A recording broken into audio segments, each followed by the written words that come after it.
sedekah. Ambillah dari sebagian harta mereka sedekah untuk satu perbuatan baik.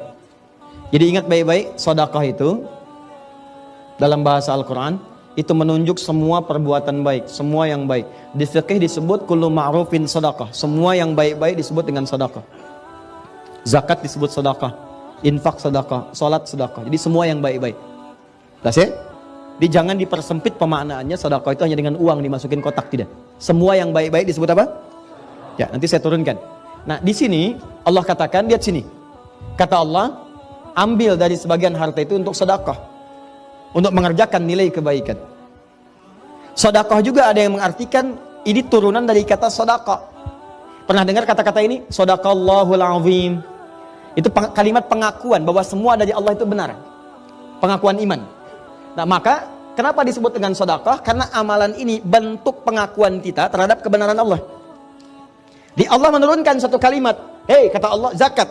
Kemudian kita kerjakan. Kenapa zakatnya kemudian saat dikerjakan disebut dengan sedekah? Seakan-akan kita mengakui bahwa apa yang Allah perintahkan itu benar. Dan apa yang Allah janjikan pasti benar. Paham sampai sini?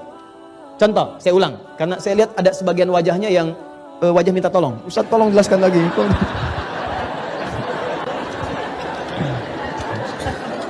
Sedekah. Lihat sini. Sedekah. Pertama dipahami semua perbuatan yang baik-baik. Jelas? Jelas. Di semua jenis kebaikan disebut apa? Nama umumnya. Yang kedua, sedekah itu ada yang mengatakan berasal dari kata as-sidqu. Sudah? Apa itu as-sidqu? Sesuatu yang menunjukkan pengakuan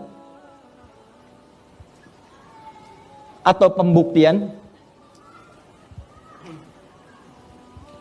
atas kebenaran perintah dan janji Allah. Perintah dan janji Allah.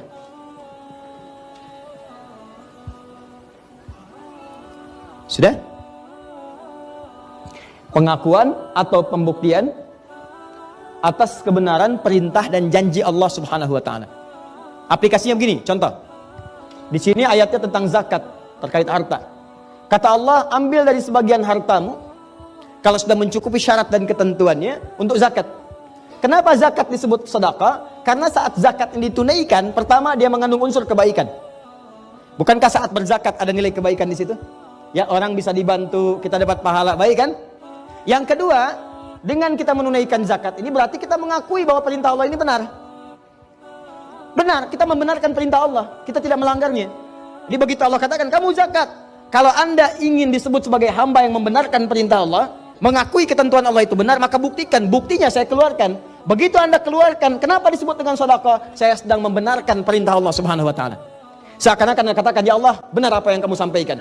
Kalaupun saya belum paham hikmahnya, saya tetap kerjakan untuk membuktikan bahwa semua yang berasal darimu semua benar. Jelas? Yang kedua, dengan kita mengamalkan ini, kita membenarkan janji Allah. Nah, pertanyaannya, apa yang Allah janjikan lewat amalan-amalan tadi?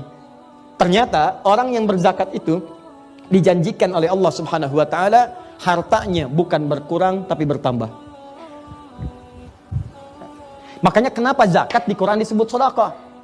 Anda diminta yakin ya untuk membenarkan janji Allah. Allah berjanji kalau kamu keluarkan saya tambah bukan saya kurangi. Makanya ketika Anda keluarkan, kenapa disebut sedekah? Khudz min amwalihim sedekah. Nah, Allah ingin meminta Anda sepanjang kemudian kekuatan diri Anda, yakinkan pada diri Anda bahwa saat mengeluarkan zakat itu Anda sedang menambah harta, bukan menguranginya. Dan benarkanlah janji Allah, karena Allah kalau sudah berjanji tidak akan pernah mengingkari. Ya, Quran surah 3 ayat 9. Innallaha la yukhliful mi'ad. Pertanyaannya, Ustadz, tahu dari mana kalau berzakat itu hartanya bertambah bukan berkurang?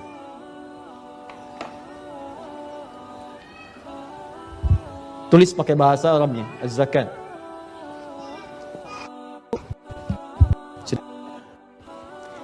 Ustaz tahu dari mana kalau saya berzakat itu bisa nambah bukan berkurang? Pertama, dari namanya zakat. Zakat itu punya dua arti. Satu, at-taharah. Dua, an-numu.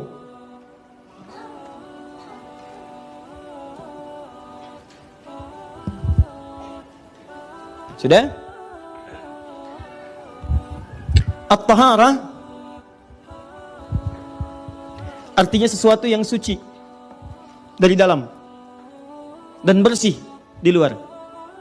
Jadi ada yang bersih luarnya saja, cuma dalamnya kotor, nggak suci. Misal, maaf sekali. Kita berikan contoh hewan. Hewan yang haram itu apa contohnya?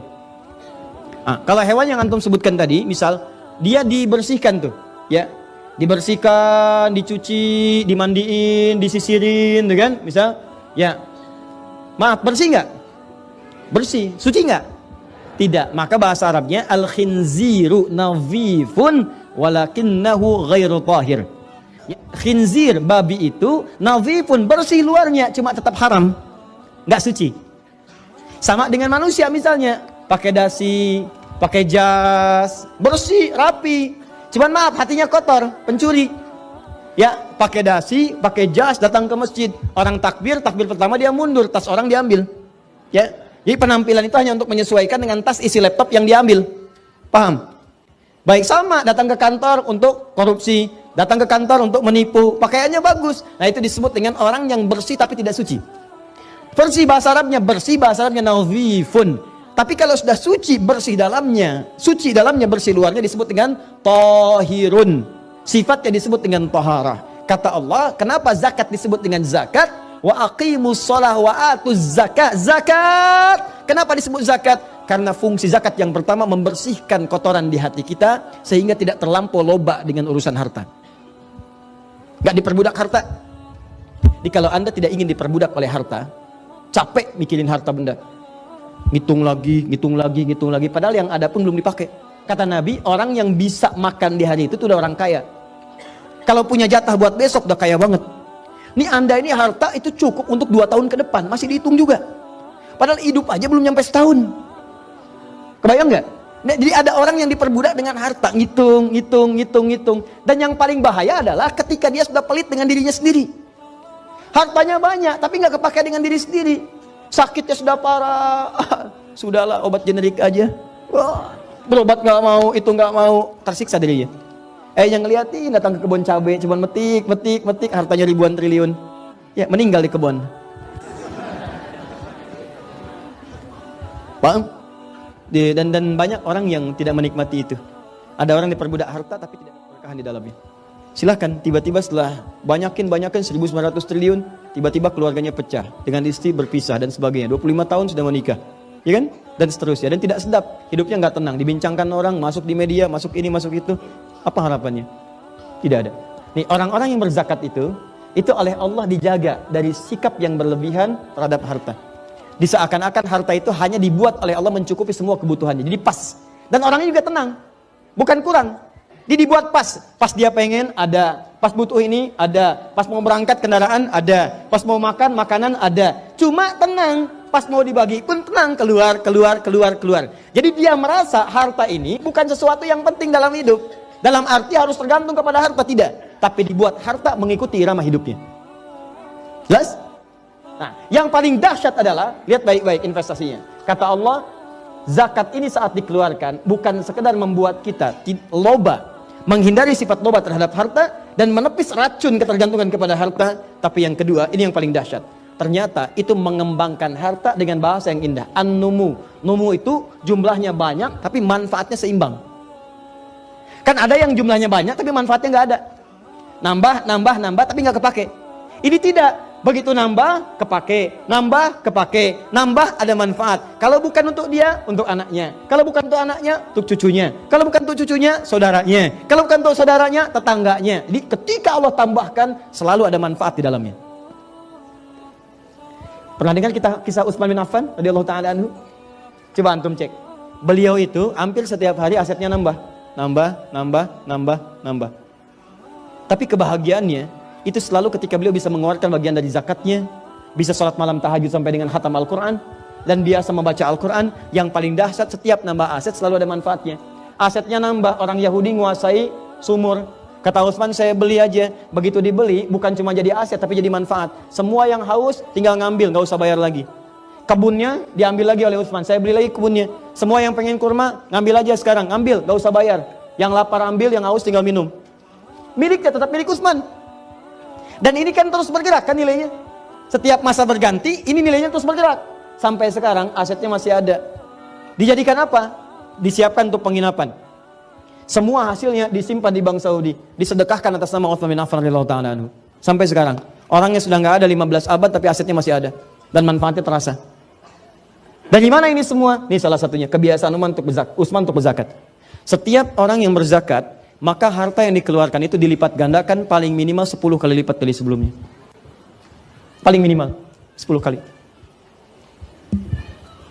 Ini lihat sini, fokus ya. Rumusnya Quran surah 6 ayat 160. Saya ulang, rumusnya Quran surah 6 ayat 160. Sebentar, ini waktu saya sudah habis. Boleh nggak saya minta 5 menit lagi aja?